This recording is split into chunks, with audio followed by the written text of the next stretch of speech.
So mga mima, habang magkatabi kami ni daddy kanina, nagtataka ako sa kanya bakit niya ako pinagmamasdan.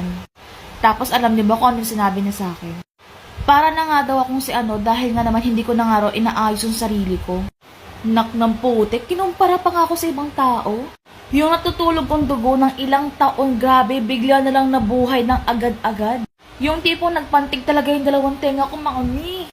Yung tipong pagod na pagod na pagod na pagod ka nang mag-alaga ng dalawang bata.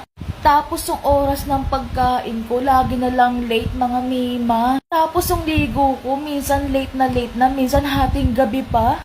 Tapos ikukumpara ka ng asawa mo sa iba dahil nga hindi ka na nag-aayos. Although mga mima, alam ko naman na biro niya lang yun. Pero para sa akin mga mima, feeling ko hindi ko deserve na marinig yung ganong bagay.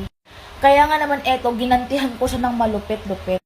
Sabi ko nga sa kanya, sige aayusin ko yung sarili ko at ibabalik ko yung